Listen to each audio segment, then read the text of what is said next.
Economic survey देश की अर्थव्यवस्था का वो रिपोर्ट कार्ड होता है जो बजट से ठीक एक दिन पहले पिछले साल का पूरा हिसाब किताब पेश करता है। और ये ऐसा हिसाब किताब होता है ना जो सभी को जानना भी चाहिए। इसे आप बजट की फाउंडेशन भी कह सकते हैं, क्योंकि इसी के डेटा और साथ ही एनालिसिस पर अगले दिन की जो सरकारी योजनाएं तिथि होती हैं वो टिकी होती हैं। अगर आपको अपनी जेब, महंगाई और जीडीपी ग्रोथ की असली तस्वीर समझनी है ना, तो इकोनॉमिक सर्वे को अच्छे से समझ जाना है, क्योंकि ये सभी के लिए जानना बहुत ज़रूरी है, स्पेशली यूपीएससी एस्पिरेंट्स के लिए भी। चलिए सरल भाषा में समझते हैं कि ये आखिर सर्वे क्या होता है, इकोनॉमिक सर्वे की भाषा क्या है सिंपल शब्दों में, और कौन से सवाल जो अक्सर पूछे जाते हैं। चलिए यूपीएससी एस्पिरेंट्स आपके लिए अब खबर आ चुकी है और अपडेट इसको नोट करते रहिएगा। तो हर साल 1 फरवरी को आने वाले बजट से ठीक एक दिन पहले फाइनेंस मिनिस्टर पार्लियामेंट में इकोनॉमिक सर्वे पेश करते हैं।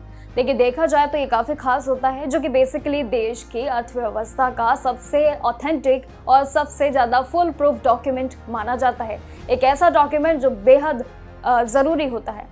अगर बजट में आने वाले साल में देखा जाए तो एक फ्यूचर प्लान या फिर ब्लूप्रिंट होता है, तो इकोनॉमिक सर्वे पिछले 12 महीनों की वो प्रोग्रेस रिपोर्ट होती है जो बताती है कि देश ने पिछले साल में कैसे परफॉर्मेंस दी है और कैसा उनका रिपोर्ट कार्ड रहा है। देखिए, इससे चीफ इकोनॉमिक एडवाइजर यानी कि सीईए की देखी रेखी होती है, जिसमें फाइनेंस मिनिस्टर तैयारी करते हैं, जिसमें पूरा हिसाब किताब होता है, मोटा मोटा कह लीजिए या फिर बाकी पिछले साल में इकोनॉमिक ने कैसे इसमें बल्लेबाजी की थी, यानी कि कहां पर हमने ग्रोथ के चौके छक्के भी मारे थे, किन सेक्टर्स में हम क्लीन बोर्ड हो गए हैं। देखिए, पूरा रिपोर्ट वही तय करता है। बजट और इकोनॉमिक सर्वे का रिश्ता भी बिल्कुल किसी मूवी या उनके ट्रेलर जैसा ही होता है, बहुत ही सिमिलर, क्योंकि ये ट्रेलर ही डिसाइड करता है कि सरकार ने पिछले साल जो बड़े बड़े वादे किए थे और वो कितने जमीन पर उतरे हैं, कितने पूरे हुए हैं और कितने अधूरे रह गए हैं। देखिए, बात करें इस सर्वे की, तो इस सर्वे में आने वाले साल के लिए जीडीपी ग्रोथ का एक एस्टिमेशन यानी कि देखा जाए तो अनुमान भी लगाया जाता है, कि जो इन्वेस्टर्स और आम आदमी दोनों को सिग्नल देता है कि देश की जो विकास होता है वो कैसी रहेगी, देश की जो रफ्तार है वो क्या होने वाली है। देखिए, सिर्फ डेटा ही नहीं बल्कि डॉक्यूमेंट्स पे सरकार का सटीक सुझाव भी ज़रूर देता है कि एग्रीकल्चर, मैन्युफैक्चरिंग और सर्विस जैसे जो महत्वपूर्ण आपके सेक्टर्स होते हैं उनका क्या हिसाब किताब है और उनका कब और कैसे बूस्ट की ज़रूरतें होती हैं, ताकि अगले दिन का जो बजट है वो उन्हीं प्रायोरिटीज़ के हिसाब से डिज़ाइन किया जाता है। इसीलिए इकोनॉमिक सर्वे सबसे ज़्यादा इंपॉर्टेंट होता है। देखिए, इकोनॉमिक सर्वे में हमेशा वही चीज़ें हेडलाइन बनती है जो डायरेक्ट आम आदमी की ज़िंदगी से जुड़ी होती है, चाहे कह लीजिए ये महंगा, ये सस्ता, ऐसी चीज़ें। लेकिन जैसे खाने पीने की चीज़ों पर भी काफ़ी दबाव होता है, दाम पर और साथ ही कीमत पर, नौकरियों पर भी एक अलग डेटा होता है। लेकिन इस बार सर्वे में ये बताया गया है कि सरकार ने ग्लोबल प्रॉब्लम के बावजूद भी बड़े बड़े रिफॉर्म को रोकने नहीं दिया है, जिसमें टैक्स बचाने के लिए भी जो है सिंपल बनाने और साथ ही बिजनेस करने की रुकावटों को हटाने जैसे बड़े बड़े कदम जरूर शामिल किए हैं, ताकि प्रक्रिया जो है जितनी सिंपल रहे उतनी ही सरल रहे।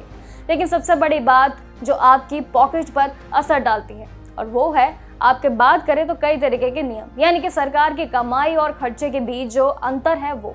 इसे कंट्रोल करने के लिए भी सरकार अब बेटर डेबिट मैनेजमेंट पर ज़्यादा से ज़्यादा फोकस कर रहा है, ताकि जो इसमें ब्याज यानी कि जो इंटरेस्ट होता है उसका बोझ कम हो सके। देखिए, सर्वे में ये भी साफ कहा गया है कि जीएसटी रेट्स में जो देखा जाए तो कटौती हुई है, उसे मार्केट में देखा जाए तो डिमांड बढ़ी है, और अगले जो बड़ा रिफॉर्म होगा यानी कि ई वे बिल सिस्टम को लेकर भी वो ज़रूर हो सकता है। वो क्या है वो भी आपको आगे बताएंगे। लेकिन टैक्स रोकने और इसमें सप्लाई का जो फास्ट बनाने का प्रोसेस है, ये काफ़ी गेम चेंजर साबित होता है।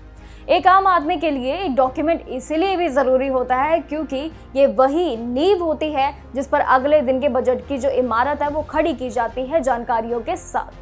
और ये बताया भी जाता है कि आने वाले साल में आपकी पॉकेट में कितना पैसा बचने वाला है, और आपका इन्फ्लेशन यानी कि जो महंगाई है वो कैसी होगी, कितनी रुक जाएगी। लेकिन इकोनॉमिक सर्वे में ये भी ज़रूर बताया गया है कि ई वे बिल सिस्टम को मजबूत करने से 2 सबसे बड़े फायदे भी ज़रूर होंगे, और वो क्या होंगे। देखिए, पहला तो ये कि टैक्स चोरी रुकेगा, जिससे जो है ईमानदार बिजनेस को फेयर कंपटीशन मिलेगा। और दूसरे की बात करें तो दूसरा आपका पॉइंटर ये होगा कि बिना टैक्स बढ़ाए भी सरकार की जीएसटी कमाई बढ़ जाएगी। देखिए, सरकार का जो विजन है वो एकदम क्लियर होता है कि वो सिस्टम को इतना ज़्यादा स्मार्ट और इतना ज़्यादा ऑटोमेटिकली बनाना चाहती है कि वो छोटा सा जो व्यापारियों का एक सपना होता है, जो ट्रांसपोर्टर्स की एक कोई भी एक्स्ट्रा प्रेशर होता है ना, उन पर ना आए। बार बार जो है चेकिंग की टेंशन भी खत्म हो जाए, इन सभी पर ध्यान दिया जाता है। इस नए बदलाव में फिजिकल चेकिंग की जो जगह है वो स्मार्ट डेटा एनालिसिस का इस्तेमाल भी ज़रूर होगा, ताकि सिर्फ जो है रिस्की मामले को ही नहीं जांच हो, सभी तरीके की जांच पे ध्यान दिया जाए। सीधी बात यह है कि जीएसटी रिफॉर्म का जो अगला फेस होता है वो कानूनी बदलने के बजाय जो है वो टेक्नोलॉजी को ज़्यादा यूज़र फ्रेंडली बनाने पर ज़्यादा फोकस करेगा, जिसमें ई-वे बिल जो होता है उसका सिस्टम सबसे बड़ा रोल इसमें माना जाता है। देखिए, देखा जाए तो बजट की अगर हम बात करें तो 1 फरवरी के लिए कुछ ही टाइम बचा है, यानी कि देखा जाए तो बजट को लेकर जो सभी की एक्सपेक्टेशन है वो काफ़ी ज़्यादा है। लेकिन ये अब आने वाले टाइम में पता चलेगा कि आखिर बजट क्या सभी के लिए सुविधाएं लेकर आ रहा है और कैसा रहेगा बजट। लेकिन आपने देखा, समझा कि इसमें कई ऐसे पॉइंटर्स हैं जो बजट से पहले कितने महत्वपूर्ण होते हैं। उन महत्वपूर्ण जानकारियों के साथ बने रहिए और बाकी की जानकारियों के साथ भी बाकी जानकारियां हम आपके साथ शेयर करते रहेंगे, तो बने रहिए जागरण जोश पर। नमस्कार।